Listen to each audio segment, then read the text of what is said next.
Hi guys, we're doing this again. Round 2. Welcome to the Prickly Stitch Podcast, episode 12. Is it 12? It's I already episode forgot. 12. Okay, episode 12.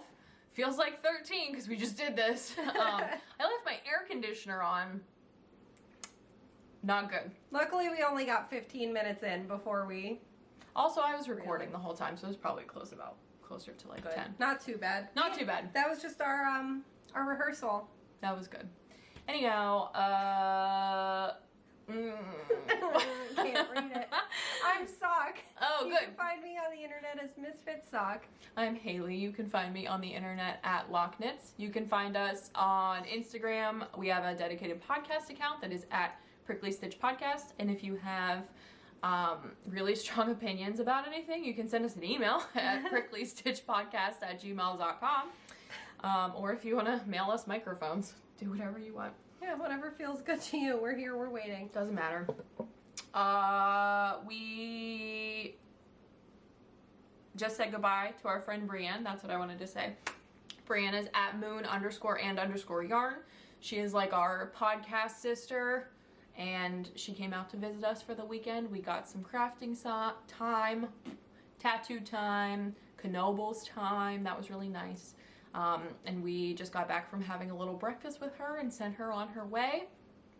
Bree is the owner of Moon and Yarn Craft Room, which is a brand new yarn store in Pittsburgh, Pennsylvania. She is #1 yarn store owner. It does not get better than Moon and Yarn Craft Room. It doesn't. Get on the pulse before you're left in the dust. Pulse, exactly. So we edit this part out. I lost my train of thought. Brienne has a podcast. Oh, we also want to mention that Brienne has a podcast. She just published episode 2 on YouTube not that long ago. She started filming from the yarn store, and her makes and her yarns, just everything she shares about is just so fun and cute. If you can even remotely tolerate us for any amount of time, you should go watch you Brienne. You should go watch Brienne. She's got her shit together. It's all part of the same series. All, you know? Yes, it's a crossover spin-off season 2. You know, we're all just out here. So, what are you wearing? What am I wearing? I'm wearing this dirty old thing. This old thing. I am wearing the color block pullover that I have modified. I shared it in my last episode. I'll go more into detail there if you want to go look at episode 11. But basically it was a long sleeved sweater that followed this color block style that I didn't like for some reason, and as it was on its way to the donation center, I decided to try it on one last time. Just going to the glue factory. Going to the glue factory, and I realized I actually couldn't figure out why I was getting rid of the sweater, because it did indeed fit. It's just the sleeves were a little too busy, so I decided to rip the sleeves out and redo the ribbing in the same kind of funky colors. It also had a folded over neckline in a different yarn that was just like way too big and bulky, so I just did a normal rib here. Give you a little hunch. There it is. That's just so here cool. it is. My muscles. But I like it a lot more now. I will actually wear it. It feels cute and fashionable, whereas the original long sleeve version was just too busy, too funky. Gave a juvenile look is what you said. Gave a juvenile look. It made me feel kind of like slightly insecure while wearing it. Like, like I don't know if this looks good, and I don't want to wear anything that makes me feel that way. Yeah. But now I feel cute and confident and hip. We are like Team Modify. We're always like hacking into stuff that we don't like, kind of like assessing, taking a step back at like things we've made or clothes that we have that we really like or want to just give a second life to. So love seeing a nice little success story like that. Very intentional wardrobes are our goal here. Yeah. What are you wearing? I finished the Magnolia Light Tee. I will just stand up now and give you a little peek-see at the lace and all that. It is a super pretty, very fun, lace-yoked t-shirt pattern. Oh, it's not a t-shirt pattern, actually. I totally lied. Now that I think about it, it is intended to be a sweater. I just, like, did not do sleeves. But this is a sport weight yarn. It is a silk cotton blend. It's called Twinkle Hand Knits, and the base was Cruise, which is the silk cotton blend, and the colorway is just like black or something. But I got this at like a weird yarn store where I wanted to like buy something, but there wasn't anything good.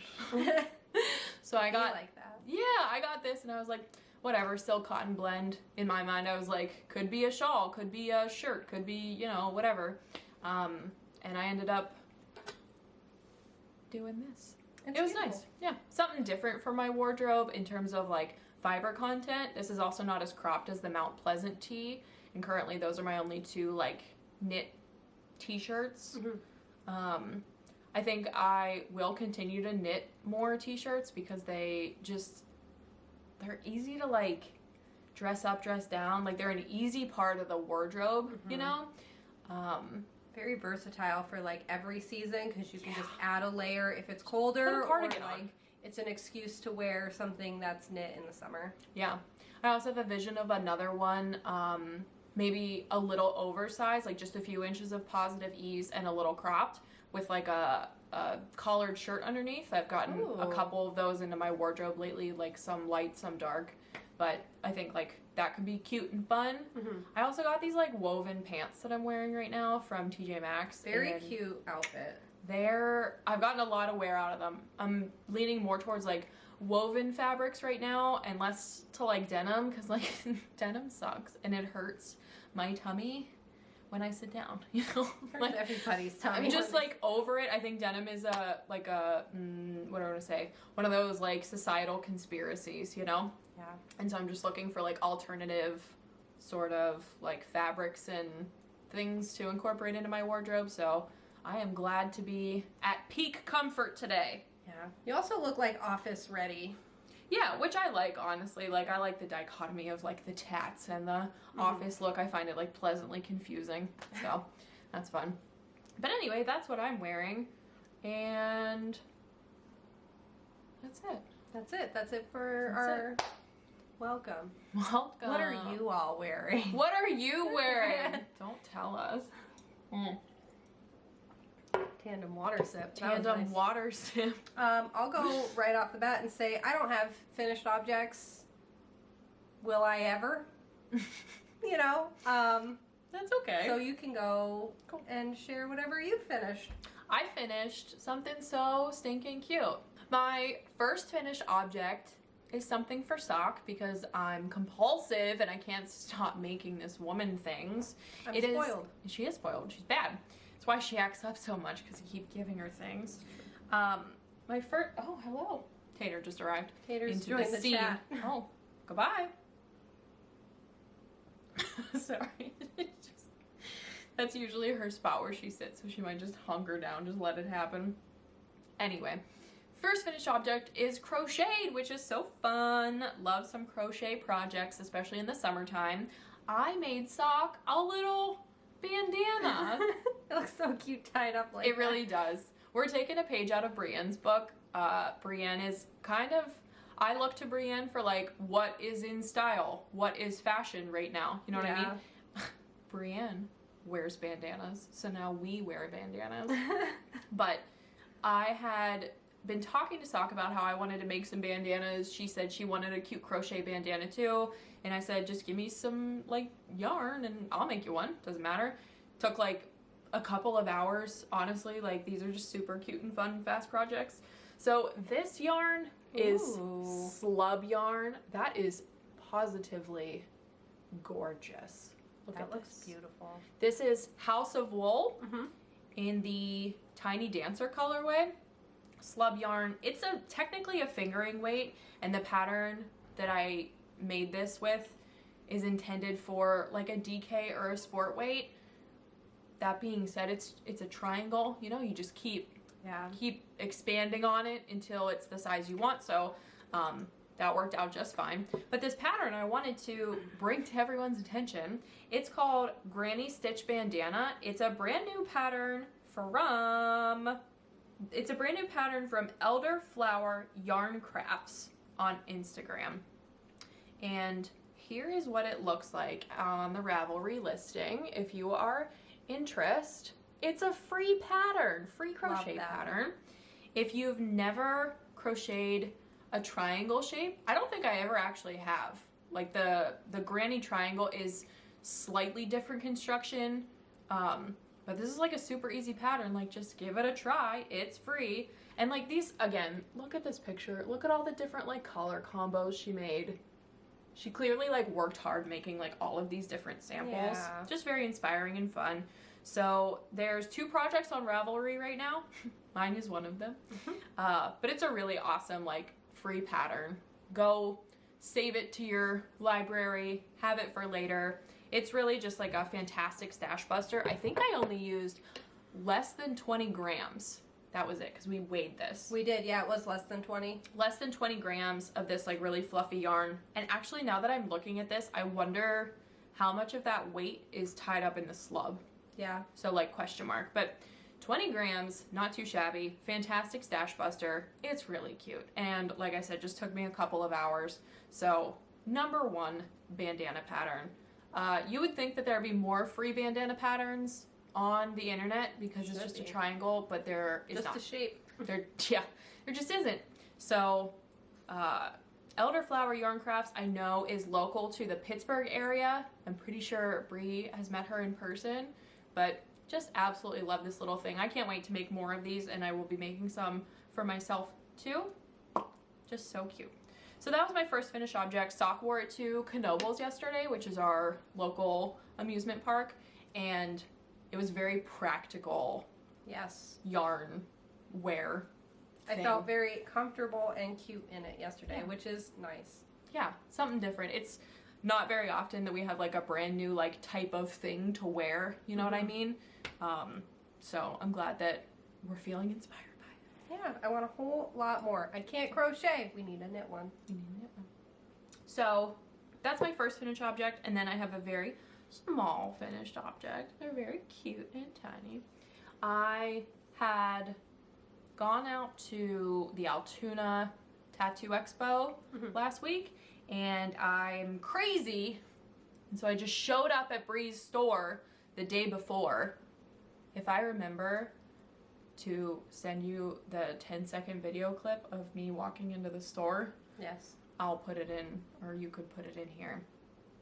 I surprised Brienne at her yarn store during the yarn crawl, the last few days of it, and we had just such a fun time. I stayed with her for the night. We had our Olive Garden, and the whole time I was just sitting there, I had been knitting on this little travel project, which was like a long tube of sock knitting for my nephew Henry. He is now 4.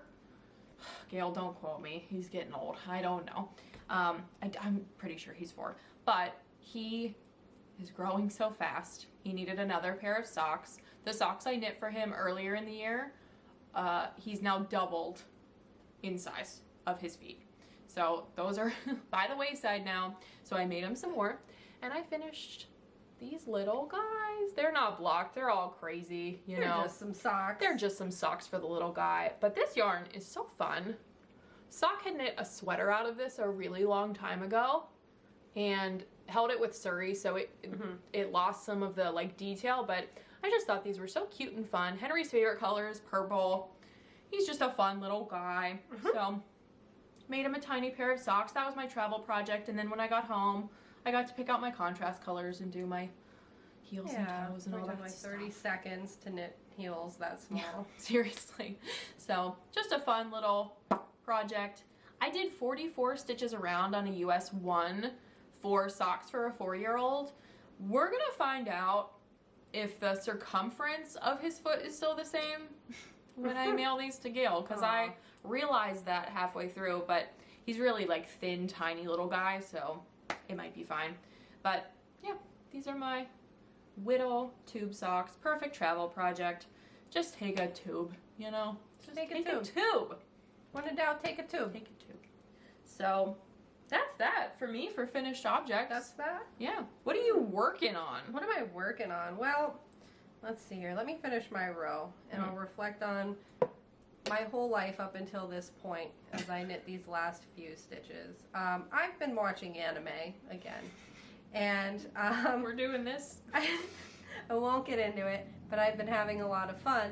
And something I've always really loved about anime, especially like shoujo anime, is the fashion. Yeah. And I always feel very inspired to own clothing when I'm watching these kinds of anime. And in the one I was watching recently, everybody had a big, comfy, beautiful scarf on. And I'm like, I want a big anime scarf. So that's what I'm doing. Let's not drop water all over your house. So I looked up brioche patterns to make a scarf with, and this is what I have thus far. Let's get in there. This is a pattern by Pearl Soho. Ooh, look at that. And I believe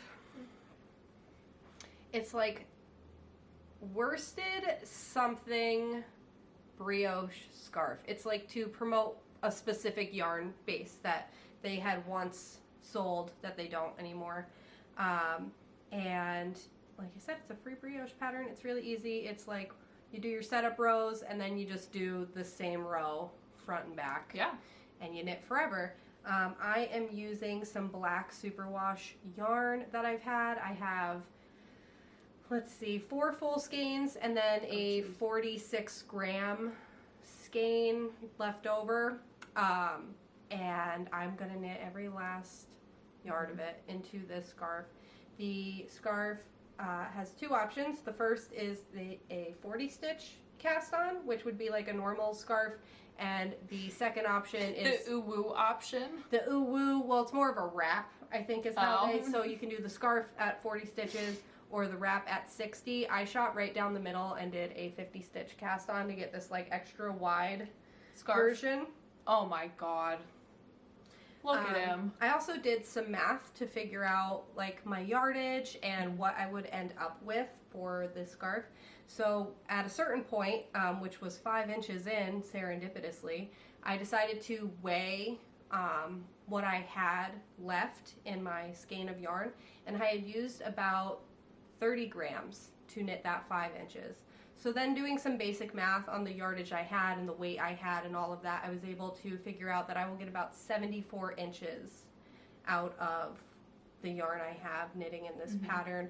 And the pattern calls to knit to about 70 before you cast off. So it should be perfect for what I have. And I think it's going to be fantastic. It already looks so nice. It's so bouncy and squeezy, and brioche just has that like extra plush feel to it. I know it just looks like a void from back here, but I think it's going to be really special to wrap something so wide around my neck, even just once, and then have it hang down. It's going to be very... Or like bunched up under your jacket. Right. It's going to be very cozy. Up until now, like a lot of the scarves I have knit have either been like very narrow or very like thin in material. So it'll be nice to have something that is just like thicker. Yeah. And it's been nice to have something that I can just knit on and I don't have to think about it for once. Like trying to get back to some not complicated knitting. Well for a deserved. While. And brioche is really fun, especially like a 1-color brioche, because 2-color you have to pay attention a little bit. But once you get it set up, which only takes a few minutes, it really is just knitting, slipping, yarn over, knitting, slipping, yarn. You know what I mean? So it's been nice to have this for work, and it's knitting up really fast since it's worsted weight. I'm knitting it on 7s maybe. It's supposed to be a 7. I'm using like the Susan Bates needles that like you kind of get when you start knitting, and they don't have like numbers on them. There's like a color coordination system that I think that knitting line has, but it's so far away from me now. Yeah. These could literally be like a 6, a 7, or an 8, but I think it's a 7. But yeah, that's what I am working on. We're loving it. It feels good. Feels great. This is one of my whips. I did have a bit of a episode, and I've cast on a couple things in the past 2 weeks. Cool. But yeah, that's my scarf. I will make sure I insert what it's actually called, but I love Pearl Soho. Lots of free patterns. Yeah, they're all just like standard, basic, regular patterns to knit as gifts for ungrateful people in your life who don't know how long it all takes. Yeah. Yeah, that's awesome. I think it'll be a nice staple piece to have. Good stash buster. Yeah. Easy to stop when you're done. Stop when I'm done, and also, like, sometimes yarn just has to get out. Like, It it's does. just sitting in there screaming, like, let me out. Free me. Free me. So Yeah. this yarn has been screaming. I think I got this the last time we were at Rhinebeck. Oh, nice. So it's due. Yeah. It's due to be done. That's awesome. So yeah, that's this project. What are you knitting on right now? I'm knitting another sock tube. This one's a little different. I actually am doing, I always do toe-up socks whenever I'm doing like a one-color sock situation. This one is, here's the little toe. Just cast on like a regular vanilla sock, but I have always wanted to knit with this like very flecked yarn, I guess you could say. The hank, if you think about a hank being like this long, there was literally like 2 inches of color, and it's making this like really cool laser tag looking socks.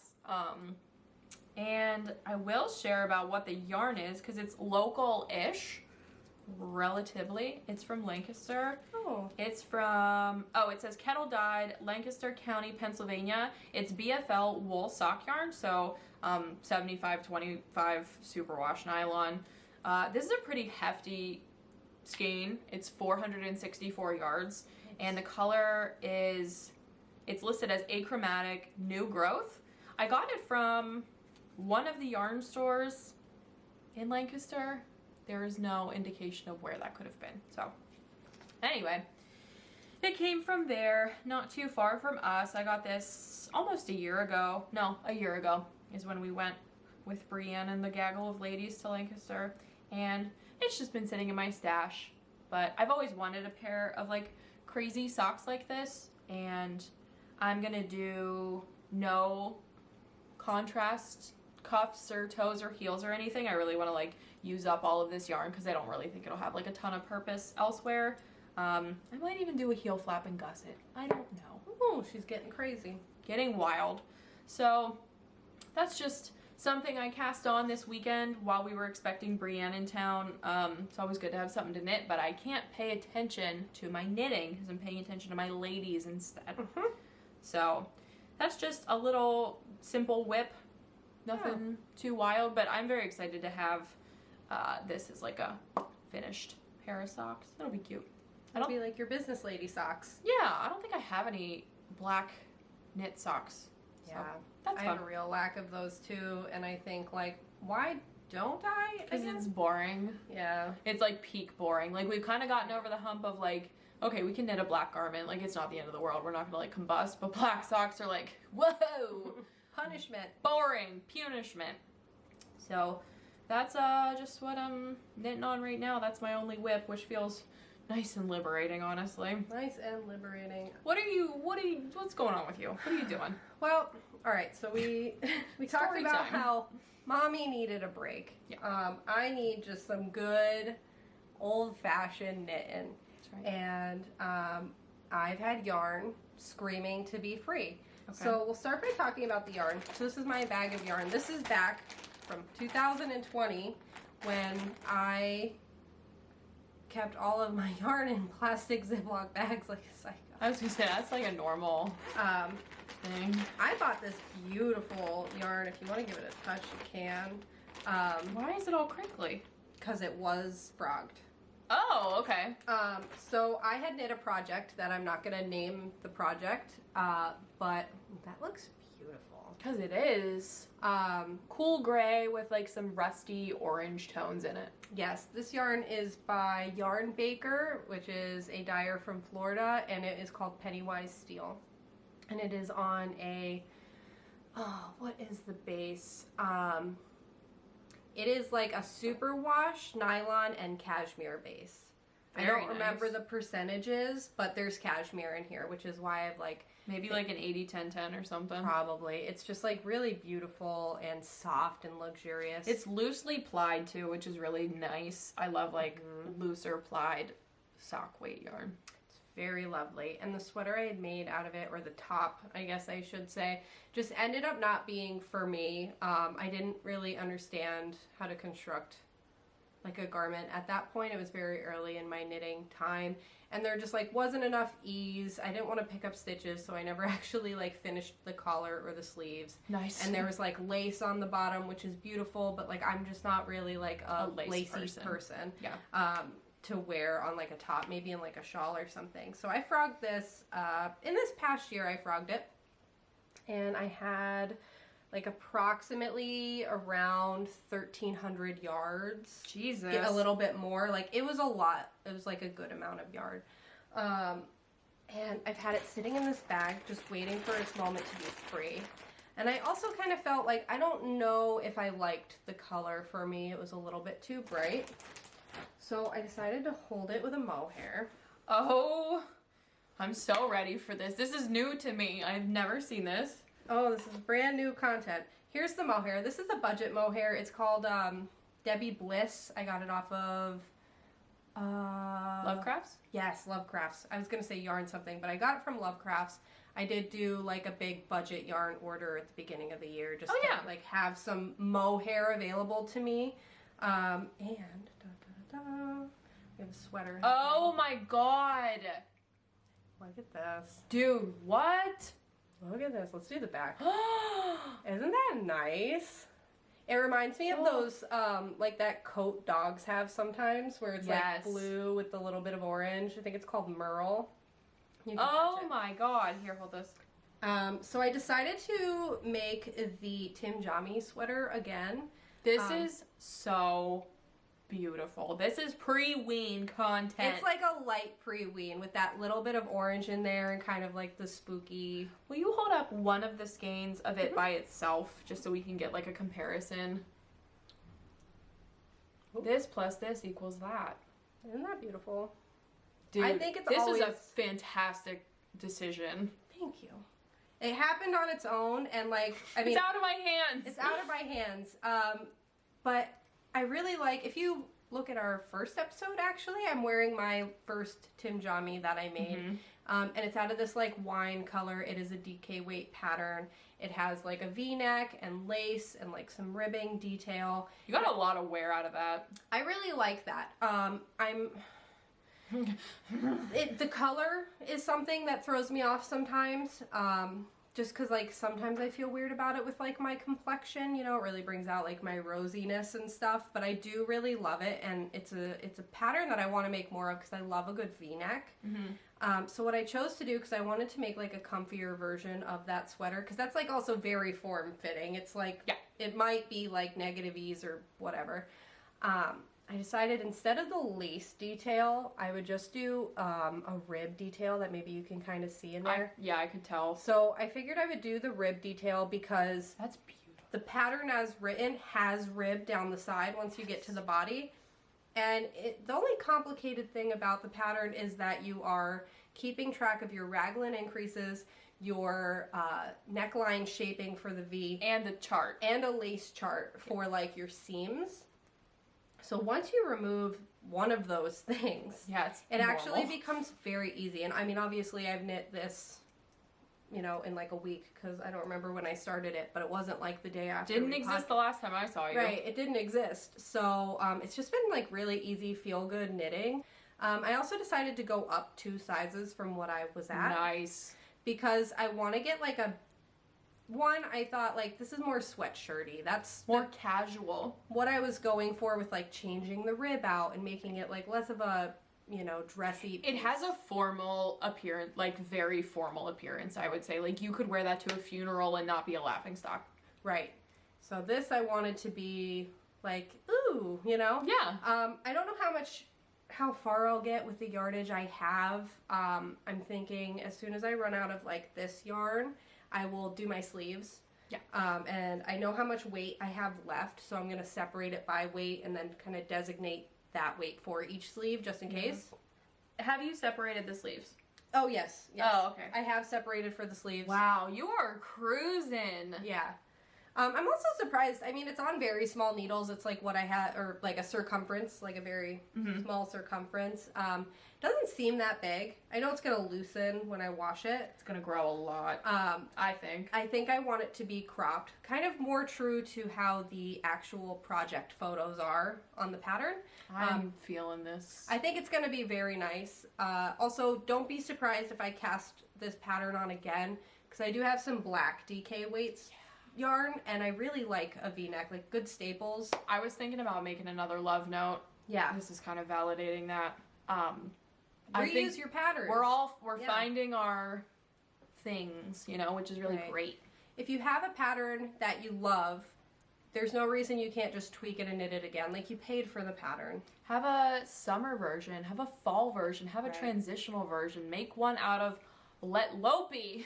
Right. Get crazy. So I think it'll be really fun to see this size, knowing my previous size, and then I have one size in between the two, so I might knit the all black one in that, depending, to make it a little bit more like fitted. But yeah, working on this, having a blast. I think it's gonna, I'd like it to be like wide, kind of cropped, and then the long, tighter sleeves. Yeah, I'm following. But we'll see what my yardage allows. It just feels really good to use this yarn, man. I love this yarn, and I think it's way more wearable with the mohair. Are you doing the rib detail on the side as well? Yeah, you can see it right here. Nice. Get in there. Oh yeah, that's nice, isn't it? Still zooming in on your, focusing on your face, but I can't get over that color. It is beautiful. It's just like complex and at the same time very comfy and wearable. This is 1,000 times more wearable than that project that you had. You remember. Oh yeah. But like, let's picture the mood. Let's picture the moment. I'm following this. I'm here for this content. Whatever this is what I want. But yeah, this has just been some good wholesome knitting. That's good. We deserve this. Feeling good about my projects. I needed something while I've been spinning for my Halloween gorgeous. My gorgeous sweater. I couldn't like hold off on knitting any longer. Yeah. So that's my other whip. What do you have? I only have stash now, so if you have another whip, okay, it's your time. This isn't a whip, it's more of like a spinning update. Oh, nice. I'm here for this. I have it in my Lock Knit pocket bag. Sassy. Oh, Haley got me this pin. That came from Bree's Yarn Store, Well, but she needed that because she's an official big-time spinner now. I have a spin wheel now. She has a spin wheel now. She's a different woman. What she's else pure. Is in this pocket? Oh, Moon and Yarn craft room sticker. We love them. Just have to check your back pocket. You never know what's in there. Right. So we've seen this. This was last time. I kind of just brought it to show the whole palette and how that's shaping up to be. Yes, here I have. This is the Corriedale that hang on, it locked in. The Corriedale that I spun last time. Obviously, I got really far. I haven't even taken it off the Nitty Naughty. Since then, I also spun this Corriedale. So this is going to be replacing my white yarn. Let's see. Oh, there we go. The white yarn that I had, which I think is nice, this like smokier color. Yeah. And then that's finished. I mean, not finished, it's plied. It still needs to be washed and everything. And then my third and final color is this like, kind of like eerie green. It is Winter Pine created by LCB. This is stunning and it makes me want to scream.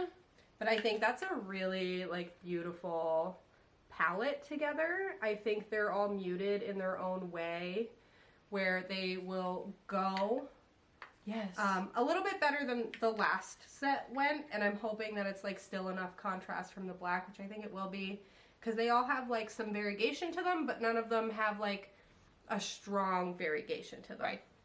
They're almost flecked. Yes. With like different colors. I love this. And how special is this? You've just got your spinning wheel. You're already spinning to knit, which is the whole point. It's what you've always wanted.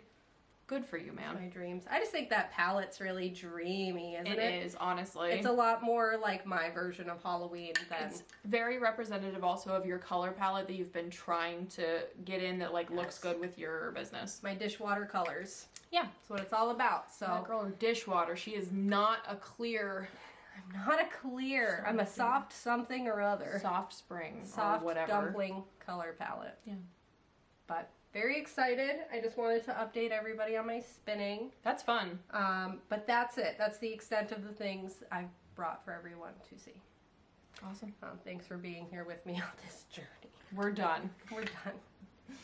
No, it's going to be like a pretty short episode because I only have stash to talk about now, and I probably wouldn't even bring it up. But this is all stuff that I got from Bree's shop at Moon and Yarn Craft Room. You know, I wasn't going to just show up during the yarn crawl and not do some shopping. So I did that, and I kept putting stuff on the counter, and Bree said, that's a lot. And I was like, don't tell me what to do. So I got a bunch of good stuff. Let's just talk about spinning. I got 2 fiber braids. So the first one is Melanated Boho Bay. This is just called Moon Cry. I'm pretty sure this is from the Sailor Moon color collection, but I could also just be like making shit up and projecting. So this is a merino blend.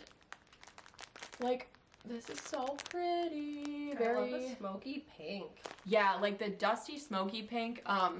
We always talk, if you're like new here or somehow you just found us, first of all, sorry.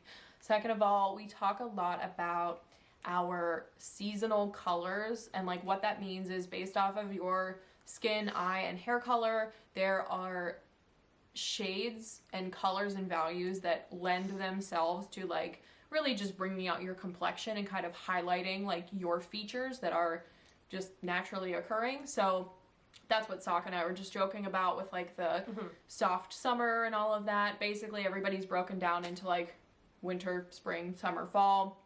And then from there there's like varying values and tones where you can be a clear winter or a soft spring or a, you know, whatever. It's a whole maybe pseudoscience, but I don't think it is because it's like more of a color theory. Right. Anyway, my business equates to a clear winter, which is a lot of like bright colors and like vivid tones and probably the closest you're gonna get to like neons and everything because my skin is so fair and my hair is so dark and I have like bright blue eyes. So that's cool. It like lends itself to a lot of like really fun and wild and funky colors. There's a lot of pink suggestion basically from that color palette. So I've been on this like pink thing following this journey. Anyway, that's my long story about that. But I've been like drawn to a lot of like pink things and just different color palettes than what I normally do. And even now, like as I'm holding this up, I'm like, this is cute. Like it. So anyway, got one of these. And then I also got a Dye Mad Yarns. I'm actually tattooing the people from Dye Mad Yarns. Oh. 2 days before we leave for Rhinebeck. Aww. They're going from Ohio through Pennsylvania, and they're like, we're gonna swing through and get those goose tats, which is great. So Dye Mad Yarns, if you're not following them, please do. Like, just so cute. Wonderful color story. Very, I would say, like, it reminds me of a yarn dyer that, like, is not too serious about anything. It's all, like, very whimsical colors, you know what I mean? Very, very, like, fun color palettes and, like, stuff you don't see every day. And I thought this was just so fun. Highlighter colors. I like the highlighter colors, and then just like bringing in the natural tones with it is just, it's a nice contrast. So I'm excited to spin this. I was wondering if this would be like a cute bandana for me. I think so. Something fun, you know? So happy about that. That's Dye Mad Yarns. It is, oh sweet Jesus. It's 85% Polworth and 15% Tussa Silk. The colorway is called Porch Goose. Porch Goose. You can't make this shit up. So, that's that. Super fun and cute. And then I got 2 skeins of Macy's yarn from Bree's shop because I saw them in person and it was a colorway that I knew of. But like when I saw it in person, I couldn't run away from it, you know? I was like, I will think about this and be sad if I don't buy this. So I bought the last 2 skeins of this colorway. This is Macy's Spade Fingering. It's 75/25 merino nylon, standard business. In the colorway Gumdrop. And It is just so cute. Very cute. Very candy business. I love these little flecks of like brown in here. I think they're so subtle. I love flecked yarn and like speckled yarn, but like very, very, very subtle, like just a and then they're like, I'm done, I'm finished, over. So I'm just very excited about these. Can't tell if I want this to be like a shawl or a garment, but these are more of the colors that I want to like kind of bring closer to my face. So I'm very excited about these. And then I got a less fun purchase, but something I needed. These are the Knitter's Pride Rainbow Knit Blockers. I have been blocking all of my knitted projects for the last like 5, 6, 7 years, however long it's been since I discovered blocking, with individual T-pins. And then I was like, wait, why am I doing that? That's stupid. So I finally invested in a set of these. They're not really anything like remarkable. They are more of like a necessity purchase. But speaking of necessity, these are rust resistant. And I don't know where I got my T-pins from when I started blocking stuff, but they are rusty, like rusty. And if you have T-pins or like anything that you're blocking with that is rusty and you knit something lighter than the rust, it transfers to your yarn and it will stain the yarn. Okay. Ask me how I know that. So excited that these are something that Brie carries. If you haven't been to Brie's shop yet, one of the best things about her store is that she is like very tool, notion, and supply heavy. So you can get like knit blockers, you can get buttons, you can get kits for like needle felting, you can get what are some other like tools? Oh my god, the tools. You can get a drum carder, you can get combing brushes or carding brushes, looms, like all that kind of stuff. So very tool and supply heavy. So I was happy to snag these. And then the last thing that I acquired was actually gifted to me. My honey darling Megan, one of my greatest tattoo clients. I would consider her a best friend. She is Rainbow Cake Cat on the internet. Megan dyes yarn and fiber and just did a pop-up at the Moon and Yarn Craft Room and brought a bunch of stuff, and every single time I tattoo her, she brings me like the most gorgeous fiber or yarn or hand spun, or like she just always has something for me. It's so sweet, and I like kind of forget about it every time, so then she just shows up and is like, here. I'm like, oh, that's so pretty. And she gave me something she's never given me before, a sock blank. That's so fun. Look how cute. That's so cute. It is. It's just like really, you know, fun, honestly. Like there's no like variation at all. It's just like this one really nice, very rich, like school bus yellow color. And again, this like super sporadic, like just little fleck there. There's like one over here, you know, like just really fun. So this is, oh, she called it orange sock blank. That's the color. To the point. To the point. It's 80% superwash merino, 20% silk. I am wondering, and I would like you to put in the comments if you've ever done this. First of all, I think we're pretty sure, we did like the hive mind thing, we're pretty sure that you can knit a pair of socks that has the silk content in the yarn, and it sort of replaces like the nylon content in like typical sock yarn. If you've ever made socks with, this is 80% superwash, 20% silk, anything that has silk content in it, can you tell me in the comments below if your results from regular standard sock yarn were much different, if at all, and if so, how were they different? Because I knit my socks very, very fitted and very consistent kind of all the time. I've figured out my recipe and like I'm good with that. So I just want to be able to like anticipate if there would be anything different in like a pair of socks with this yarn. But it feels really gorgeous and soft, and it's just so cute. Yeah. So please let us know if that's something you've done before. That's it. That's the whole show. That's literally the whole show. Our whole program. This is a really short one today, and honestly, I'm not mad about it because we've been like having crazy long episodes for the last couple times. Nice for me to edit this time. Tater looks like a director right now.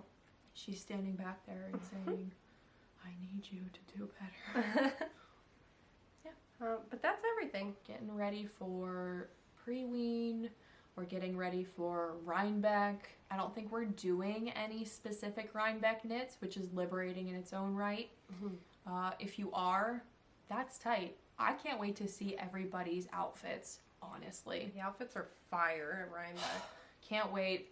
We are, just as a reminder, going to be at Cakepalooza, which is the Friday before Rhinebeck, and we will be there all day, pretty much, with Brienne and Yarn Daddy David, Brienne's husband. Yarn Daddy David. He's gonna be there helping out. Bree's gonna be there working very hard, having all of her stuff from the craft room, which is really exciting. I can't wait. And then we're gonna do Rhinebeck proper, like the next day, which is cool. So that's pretty much it. That's that. Looking forward to it, honestly. Thanks for putting up with this all the time. Appreciate ya. Hope you're enjoying your summer. Live your truth. Do your thing. Buy some yarn. We'll see you at Rhinebeck and whenever. Oh, next episode is 13. Spooky. It'll be 13. It'll be in September. Maybe we should have a pre-wean party. Yeah, pre-wean for episode 13. I don't know. We'll do it live. I don't know if we'll do it live. I'm not sure. Okay, we have to go. We're done. All right, we're done. We'll see you later. Okay, goodbye now. Goodbye. Bye.